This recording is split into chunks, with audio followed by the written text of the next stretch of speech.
The air in Willow Creek, Tennessee, was thick with the scent of rain and judgment. Ezra Coleman stood frozen outside Harper's Clothing Emporium, his heart pounding as if it might crack his ribs. He'd come here to escape, but the eyes of the town, his town, followed him like hawks circling prey. At 22, Ezra was no stranger to whispers. His leather jacket, too worn for the polished streets of Willow Creek, marked him as different, as did the way his dark hair fell messily over his eyes, hiding the fire within. He'd grown up in a family where love came with conditions, and for years, he'd buried his truth beneath their expectations. But today was different. Today, he'd walked into Harper's with a stranger named Caleb, and in the cramped space of fitting room, something had shifted. Caleb had dropped to his knees, not in surrender, but in a quiet, desperate plea for connection, one that Ezra couldn't unsee. The memory of that moment burned in his mind as he stood on the sidewalk, the neon sign above buzzing faintly. Caleb had looked up at him, his warm brown eyes glistening with unshed tears, and whispered, "I'm tired of hiding." Those words had unraveled Ezra, stitching him to a stranger in a way he hadn't thought possible. But now, the world outside the fitting room was closing in, and Ezra wasn't sure he was ready for the fight. Willow Creek was a town of traditions, where church bells rang louder than dreams and family names carried more weight than truth. The Coleman family was no exception. Ezra's father, Pastor John Coleman, led the First Baptist Church with a voice that could make sinners tremble. His mother, Margaret, was the picture of Southern grace, her smile a mask for the iron will that kept the family in line. His older brother, Nathan, was the golden son, engaged to a deacon's daughter and destined to inherit the pulpit. And then there was Ezra, the quiet rebel who'd always felt like a smudge on their perfect family portrait. Only Grandma Ruth had ever seen him clearly. At 83, she was a firebrand in a faded cardigan, her eyes sharp with wisdom and her tongue sharper still. She caught Ezra sketching boys in his notebook when he was 16, and instead of scolding, had pressed a warm hand to his cheek and said, "Love is love, child. Don't let them tell you otherwise." She'd been his shield, his confidant, the one who slipped him extra pie at Sunday dinners and told stories of her own wild youth. But 6 months ago, cancer had stolen her, and with her went the only safe harbor Ezra had ever known. Now, standing outside Harper's, Ezra felt her absence like a missing lung. The fitting room moment with Caleb had been a spark, but the world beyond was a storm waiting to douse it. He glanced back at the store, where Caleb was still inside, trying on a scarf with a shy smile that made Ezra's chest ache. Caleb was new to Willow Creek, a transplant for Chicago with a laugh that lit up rooms and a past he hadn't yet shared. Ezra didn't know much about him, but he knew the way Caleb's fingers had brushed his in the fitting room, tentative yet electric, had changed everything. The door chimed, and Caleb stepped out, the scarf now draped around his neck. He was shorter than Ezra, with a lean build and a face that held both boyish charm and quiet strength. "You okay?" he asked, his voice soft but steady. Ezra nodded, though his throat was tight. "Just thinking." Caleb's eyes flicked to the street, where a few locals lingered, their stares heavy with suspicion. "They're watching us," he said, not accusingly but with a resigned edge that told Ezra he'd felt this kind of scrutiny before. "Let them," Ezra said, surprising himself with the defiance in his voice. He wanted to be brave, to hold Caleb's hand right there on Main Street, but the weight of his family's expectations pressed down on him. Pastor John's sermons about sin still echoed in his ears, and Nathan's cold dismissal of people like that stung like a fresh cut. Caleb tilted his head, studying Ezra. "You don't have to do this alone, you know." Ezra's breath hitched. He wanted to believe it, but alone was all he'd ever known since Grandma Ruth's death. Still, something in Caleb's gaze, open, unflinching, made him want to try. They walked down Main Street, their shoulders brushing as the town's eyes followed. Ezra could feel the whispers building, a tide ready to crash. He didn't know it yet, But that moment in the fitting room was only the beginning. The fight for his truth, for Caleb, for himself, was about to tear his world apart and rebuild it into something worth saving. The Coleman family home sat like a monument to order, its white picket fence gleaming under the Tennessee sun. Inside, the air was heavy with the scent of Margaret's pot roast and the unspoken rules that governed every Sunday dinner. Ezra sat at the table, his fork hovering over his plate as Nathan droned on about his upcoming wedding. Pastor John nodded approvingly, his eyes never straying to Ezra, who felt like a ghost in his own home. Caleb's scarf, now tucked into Ezra's jacket pocket, burned against his thigh. He'd kept it after their moment at Harper's, a quiet promise to himself that he wouldn't run for what he felt. But sitting here, surrounded by his family's rigid expectations, that promise felt fragile. Margaret's voice cut through his thoughts. "Ezra, you're awfully quiet. Something on your mind?" He froze, the weight of her question pinning him to his chair. "Just tired," he mumbled, avoiding her gaze. Nathan snorted, leaning back with a smirk. "Tired from what? Hanging out at that clothing store with your new friend?" The way he said friend dripped with disdain, and Ezra's stomach twisted. News traveled fast in Willow Creek, and Nathan had always been quick to pounce on any sign of weakness. "Leave him be, Nathan," Margaret said, but her tone lacked warmth. She smoothed her napkin, her eyes flicking to Pastor John, who remained silent, his face a mask of disapproval. Ezra's fingers tightened around the scarf in his pocket. He wanted to scream, to tell them about Caleb, about the way his heart raced when their hands brushed. But the memory of Grandma Ruth's funeral stopped him cold. The whole family had stood united in their grief, but when Ezra had cried too hard, Nathan had pulled him aside and hissed, "Don't make a scene. You're embarrassing us."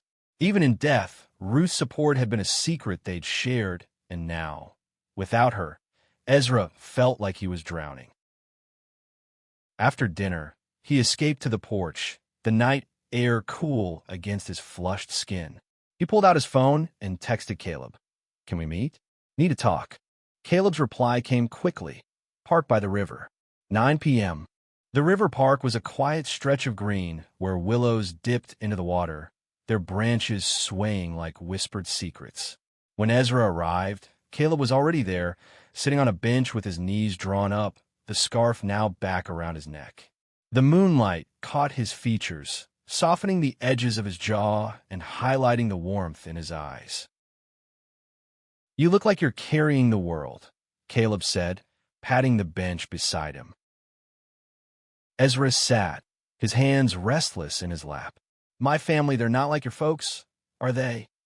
Caleb's smile faded. "My folks kicked me out when I was 17. Found out I was gay. Said I was a disgrace. I've been on my own since." Ezra's heart sank. He'd assumed Caleb's confidence meant he'd had an easier path, but the pain in his voice told a different story. "I'm sorry," Ezra said, his voice barely above a whisper. "Don't be," Caleb said, his hand brushing Ezra's. "It taught me to fight for what matters. And right now, that's this." He gestured between them, his eyes steady. Ezra's breath caught. He wanted to lean into Caleb, to let the world fall away, but the fear of his family's judgment clung to him like damp cloth. "My dad's a pastor," he said finally. "If he finds out about us, he'll..." "He'll what?" Caleb challenged, his voice gentle but firm. "Disown you? Shame you?" "Ezra, you're already living in their shadow. What's the worst that could happen if you step out?" Ezra didn't have an answer. The thought of losing his family was a knife in his chest, but the thought of losing Caleb, of losing himself, was worse. He reached for Caleb's hand, their fingers intertwining, and for the first time in months, he felt anchored. But the peace didn't last. Headlights flashed across the park, and Nathan's truck pulled up, his silhouette looming as he stepped out. "Ezra," he called, his voice sharp. "We need to talk. Now." Nathan's boots crunched on the gravel as he approached, his face a storm cloud under the park's dim lights. Ezra's hand slipped from Caleb's, his pulse racing as his brother's shadow fell over them. What the hell are you doing out here? Nathan demanded, his eyes narrowing at Caleb. Ezra stood, placing himself between Nathan and Caleb. Just talking, he said, his voice steadier than he felt. Talking, Nathan repeated, his tone mocking. With him? People saw you two at Harper's, Ezra. They're saying things. You're making us look bad. Caleb rose, his posture calm, but unyielding. Maybe the problem's with the people talking, not us. Nathan's jaw tightened, and for a moment, Ezra thought he might swing. Instead, he turned his glare on Ezra. Dad wants you home. You're coming with me. I'm not a kid, Nathan. Ezra snapped, his fists clenching. I don't need your permission to be here. Nathan stepped closer, his voice low and venomous. You're a Coleman. You don't get to just do whatever you want. You think Dad's gonna let you parade around with? He gestured at Caleb. This? Caleb didn't flinch, but Ezra felt the word like a slap. He wanted to shove Nathan, to scream that he was done hiding, but the weight of his family's name held him back. Go home, Nathan, he said instead, his voice trembling. Nathan sneered but backed off, climbing into his truck. This isn't over, he said before peeling away, leaving dust and tension in his wake. Caleb touched Ezra's arm. You okay? Ezra shook his head, his eyes burning. He's going to tell Dad. They'll all know by morning. Then let them, Caleb said, his voice fierce. You don't owe them your silence. Ezra wanted to believe him, but the thought of facing his father's wrath made his stomach churn. He sank back onto the bench, and Caleb sat beside him, their shoulders touching. Tell me about her, Caleb said softly. Your grandma. You mentioned her earlier. Ezra's throat tightened, but the memory of Ruth warmed him like a hearth. She was everything. She'd sneak me books, tell me stories about her dancing days in Memphis. She was the only one who didn't care what the town thought. When I told her I might be, she just hugged me, said I was perfect as I was. Caleb smiled, his eyes soft. She sounds like she was worth fighting for. She was, Ezra said, his voice breaking. But she's gone, and now it's just me against them. Not just you, Caleb said, taking his hand again. I'm here. They sat in silence, the river's gentle rush filling the space between them. Ezra wanted to freeze this moment, to hold onto the warmth of Caleb's hand before the storm hit. But the next morning, it arrived. Pastor John was waiting in the living room when Ezra got home, his Bible open on his lap. Margaret stood behind him, her face pale but resolute. We need to talk about your behavior, John said, his voice like thunder. This family will not be shamed. Ezra's heart pounded, but he thought of Grandma Ruth, of Caleb's hand in his. I'm not ashamed, he said, the words spilling out before he could stop them. I'm gay, Dad, and I'm not hiding anymore. The room went silent, the air thick with shock. Margaret gasped, her hand flying to her mouth, while John's face darkened. You will not bring this sin into my house, he said, his voice low and dangerous. You will fix this, or you will leave. Ezra's knees buckled, but he stood his ground, the memory of Caleb's courage anchoring him. I'm not fixing anything, he said. This is who I am. The fallout was immediate. Pastor John's ultimatum hung in the air like smoke, choking Ezra as he packed a bag in his childhood bedroom. Margaret's pleas echoed down the hall. Think of the family, Ezra, please. But his father's silence was louder. Nathan hadn't even shown up, his absence a clear message. Ezra was no longer part of the Coleman legacy. He left with only a duffel bag and Grandma Ruth's old sketchbook, her looping handwriting a reminder of her love. The town felt smaller as he walked to Caleb's apartment, a cramped studio above a diner on Main Street. Caleb opened the door before Ezra could knock, his face softening with concern. You look like hell, he said, pulling Ezra inside. Ezra dropped his bag and sank onto the couch, his hands shaking. They kicked me out, he said, the words tasting like ash. Dad said I'm a disgrace. Mom just cried. Caleb sat beside him, close enough that their knees touched. I'm so sorry, he said, his voice thick with empathy. But you stood up to them. That's huge. Ezra laughed bitterly. Huge. I've got nowhere to go, Caleb. No family, no home. You've got me, Caleb said, his hand finding Ezra's. And you've got you. That's more than they can take away. Ezra looked at him, the weight of the night easing just enough to breathe. Caleb's apartment was a mess of second-hand furniture and half-painted canvases, but it felt more like home than the Coleman house ever had. Why are you doing this? Ezra asked. You barely know me. Caleb's smile was small but real. Because I see you, and because I know what it's like to lose everything and still have to fight for who you are. They talked late into the night, Caleb sharing stories of his own exile, how he'd scraped by in Chicago, working odd jobs, and finding solace in art. Ezra showed him Ruth's sketchbook, her drawings of flowers and faces interspersed with notes about love and freedom. She'd have liked you, Ezra said, his voice soft. I'd have liked her too, Caleb replied, tracing a sketch of a rose. She sounded like she lived on her own terms. The next day, Willow Creek buzzed with gossip. Ezra felt it in the stairs at the diner, where he and Caleb grabbed coffee. A woman from church whispered to her friend, her eyes cutting to Ezra like knives. He wanted to shrink, but Caleb's hand on his arm kept him steady. Ignore them, Caleb said. They don't get to define you. But the town's judgment was only the beginning. That afternoon, a letter arrived at Caleb's apartment, hand-delivered by a church deacon. It was from Pastor John, formal and cold, demanding Ezra attend a counseling session at the church to address his choices. The word sin appeared 3 times. Ezra's hands trembled as he read it, but Caleb's voice cut through his panic. You don't have to go, he said. This is about control, not love. I know, Ezra said, crumpling the letter. But if I don't face them, they'll think they've won. Caleb's eyes searched his. Then we face them together. Ezra nodded, his resolve hardening. He thought of Grandma Ruth, of her fierce love and unyielding spirit.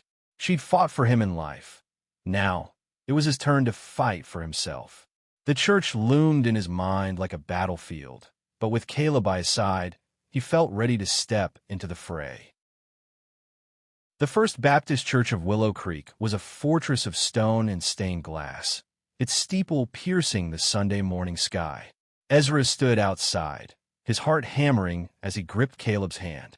The letter from his father had been a summons, but this felt like walking into a lion's den.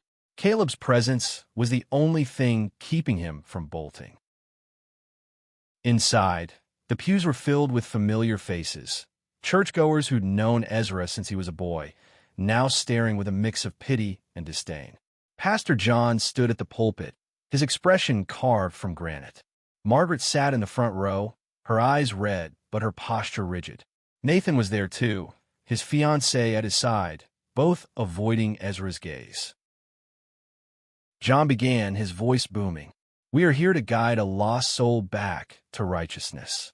Ezra, you have strayed, but there is still time to repent. Ezra's throat burned, but he stepped forward, Caleb at his side. I'm not lost, he said, his voice shaking but clear. I'm gay. That's not a sin. It's who I am. A murmur rippled through the congregation, sharp and judgmental. Margaret's sob broke the silence, and John's face darkened. You will not defile this house with such talk, he said. You will submit to counseling, where you are no longer my son. The words cut deeper than Ezra expected, but Caleb's hand tightened around his, grounding him. I don't need your approval, Ezra said, his voice growing stronger. Grandma Ruth loved me for who I am. She was more Christian than any of you. The mention of Ruth sparked a gasp from the crowd. She'd been beloved, her memory untouchable, and Ezra's words struck like a match. Nathan stood, his face red. Don't you dare use her name to justify this. Caleb stepped forward, his voice calm but cutting. Justify what? Loving someone?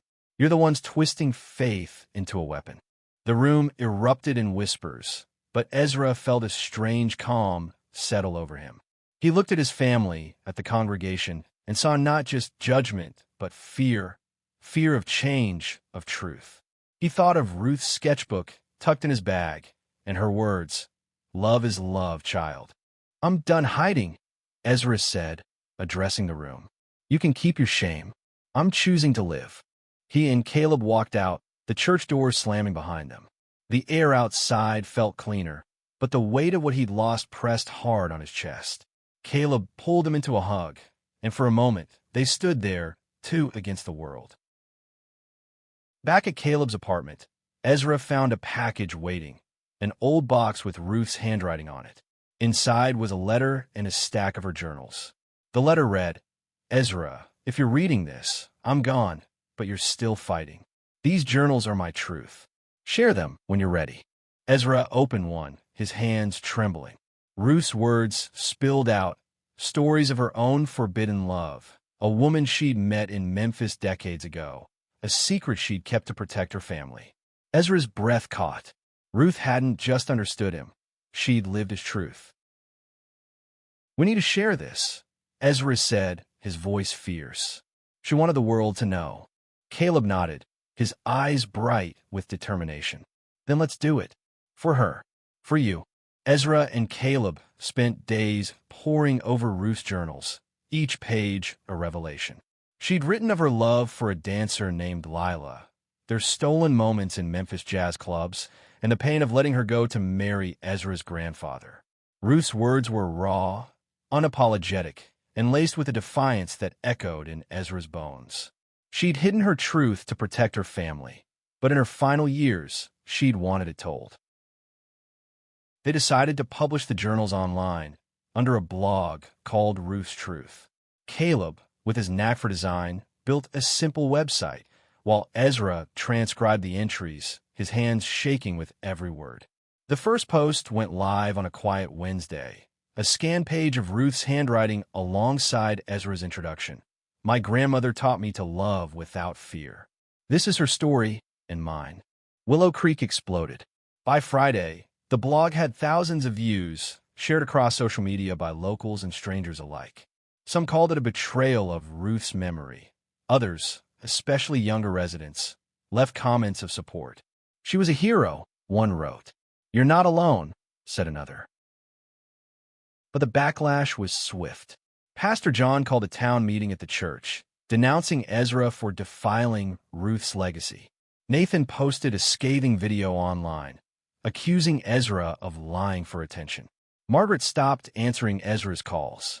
The diner where Caleb worked fired him, citing community concerns. Ezra felt the town closing in, but Caleb refused to let him break. "They're scared," Caleb said, his voice steady as they sat in his apartment, the blog's analytics glowing on his laptop. "Scared people lash out. But look at this, people are reading. They're listening." Ezra nodded, his resolve hardening. He thought of Ruth, of her courage, and of the comments from strangers who'd found hope in her words. "We need to keep going," he said. For her. They organized a reading event at the river park, inviting anyone who'd been touched by Ruth's story. The night was chilly, the willows swaying as a small crowd gathered. Mostly young people, some with their own stories of rejection and resilience. Ezra stood on a makeshift stage, Ruth's sketchbook in hand, and read her words aloud. "Love is the only thing worth breaking your heart for." Caleb stood beside him, his presence a quiet strength. When Ezra's voice broke, Caleb took over, reading Lila's name with reverence. The crowd listened, some crying, others holding hands. For the first time, Ezra felt like he belonged, not to Willow Creek's rigid traditions, but to something bigger, something true. But the night wasn't without trouble. A group of churchgoers arrived, led by Nathan, their signs proclaiming, "Respect our values." Nathan's voice cut through the crowd. "You're tearing this town apart, Ezra." Ezra faced him, his heart pounding, but his voice steady. "I'm telling the truth. If that tears things apart, maybe they needed breaking." The crowd murmured, some nodding, others stepping closer to Ezra and Caleb. Nathan's group left, outnumbered but not silenced. Ezra knew the fight wasn't over, but as he looked at Caleb, at the faces around them, he felt a spark of hope. Ruth's truth was out, and it was changing things, starting with him. Months passed, and Ruth's truth grew beyond Willow Creek. The blog caught the attention of a publisher in Nashville who offered to turn Ruth's journals into a book.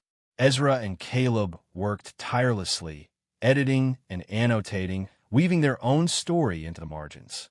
The book, titled Love Without Fear, became a quiet sensation, its release marked by a launch event in Memphis, where Ruth and Lila had once danced.